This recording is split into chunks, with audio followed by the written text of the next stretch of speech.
Charging your all-electric Explorer using public chargers is the same as charging many other models of EVs, but if this is your first electric vehicle, the following video will help you understand what to expect with the different charger types. There are many different EV charge connector types in use around the world, but within the EU and UK, the standard has fast become Type 2 and CCS2. Type 2 is also known as slow or fast charging and uses AC power. Depending on the charger, these can provide up to 22 kilowatts and use the car's built-in AC to DC converter to charge the battery. These chargers also come in 3.7 kilowatt, 7 kilowatt, and 11 kilowatt varieties. These are ideal chargers for you to leave the car plugged in for an extended period of time while at home, work, and destinations. Most of these will require you to have your own Type 2 cable to connect between your charger and car. The other connector in use on the Ford Explorer is the CCS2 connector, which is direct current and generally known as rapid or ultra-rapid chargers. These are en route chargers and are able to charge the car at a much faster rate as seen here. Charging your Explorer on one of these can take your battery from 10% to 80% in around 26 minutes. Perfect time to stretch your legs, use the bathroom or grab a coffee on those long-distance journeys. Due to the larger cable size required to safely deliver these currents, the cables are fixed to the charger already.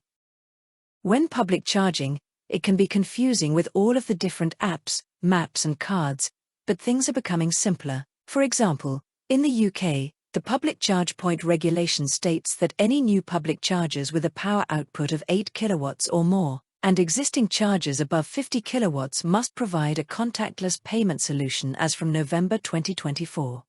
To make things even easier, some companies such as Electroverse have been teaming up with EV charger companies to offer a single contactless card and app, which can be used on a variety of chargers. And if you are an Octopus Energy customer, you can also receive a 5 or 8% discount when using their card/app to charge. If you are looking to switch suppliers and choose Octopus, then use the referral code GOODHAWK866 to receive £50 free credit when signing up. I'll go through 2 demonstrations now of charging your all-electric Explorer using public chargers. The first using a Type 2 AC charger. As mentioned earlier, when using AC chargers, for the majority of them you will need your own cable, so pull up to the charger and retrieve your cable. First connect the cable to the charger using this end of the cable. Then connect the other end to your car. On the charger screen, it may provide you with instructions, but generally this will be where you tap your contactless payment card, contactless charge card or activate the charge point in the app. This may take a few seconds to authorize before starting power delivery. To stop the charging session, you can unlock your car, which will pause the charging session for 30 seconds, allowing you to disconnect the cable. Check the charger's screen, indicator lights or app to confirm it has stopped the session. To charge using DC rapid or ultra-rapid chargers, once parked at the charger, open the charge port flap, remove the cap covering the DC pins, and stow it on the provided hook on the door as shown here. Take the charge cable from the charger and connect it to the car. If the charger has 2 connector types, check you are using the correct one, as the other plug may be a CHAdeMO and is not compatible with your Explorer. Return to the charger and either tap your contactless payment card, contactless charge card or activate the charge point in the app. The charger will begin to authorize the transaction, communicate with the car and then start charging. The charger may make some noises while doing this. That's normal.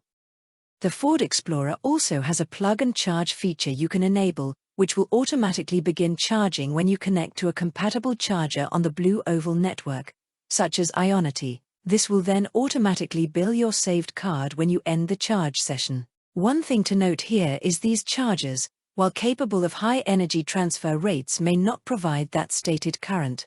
There are a lot of factors in play that can affect the charge rate, such as temperatures, your current battery state of charge and grid or site capacity available at that location.